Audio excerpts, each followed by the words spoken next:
Dubai നഗരത്തിലൂടെ ഡ്രൈവറില്ല കാറിൽ സഞ്ചരിച്ച Dubai കിരീടാവകാശി ഷെയ്ഖ് ഹംദാൻ ജമൈറയിലെ ബുർജ് അൽ അറബ് പ്രദേശത്തെ റോഡിലൂടെയായിരുന്നു യാത്ര.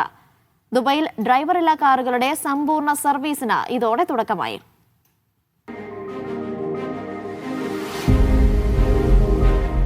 അപ്പോളോ ഗോയുടെ RT6 ഡ്രൈവറില്ലാ കാറുകളുടെ സമ്പൂർണ്ണ സർവീസിന് തുടക്കമിട്ടുകൊണ്ടാണ് ദുബായ് കിരീടാവകാശി ഡ്രൈവറില്ലാ വാഹനത്തിൽ സഞ്ചരിച്ചത്.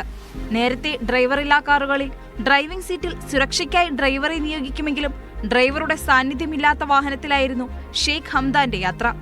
കാറിന്റെ പിറകുവശത്തെ സീറ്റിൽ RTA ചെയർമാൻ മഥാർ അൽ തായറും കൂടെ യാത്ര ചെയ്തു. താമസിയാതെ പൊതുജനങ്ങൾക്കും ദുബായിൽ ഡ്രൈവറില്ലാ വാഹനങ്ങളുടെ സമ്പൂർണ്ണ സേവനം ലഭ്യമായി തുടങ്ങും. കഴിഞ്ഞ മാസം ദുബായിൽ ഡ്രൈവറില്ലാ വാഹനങ്ങളെ നിയന്ത്രിക്കുന്ന ഓപ്പറേഷൻസ് ആൻഡ് കൺട്രോൾ സെന്റർ തുറന്നിരുന്നു. ചൈനയിലെ ബൈദൂസ് ഇന്റലിജന്റ് ഡ്രൈവിംഗ് ഗ്രൂപ്പും ദുബായ് റോഡ് ട്രാൻസ്പോർട്ട് അതോറിറ്റിയും ചേർന്നാണ് ദുബായ് അപ്പോളോ ഗോയുടെ ഡ്രൈവറില്ലാ വാഹനങ്ങൾ ദുബായ് റോഡിൽ ഇറക്കുന്നത്. Media 1 Dubai.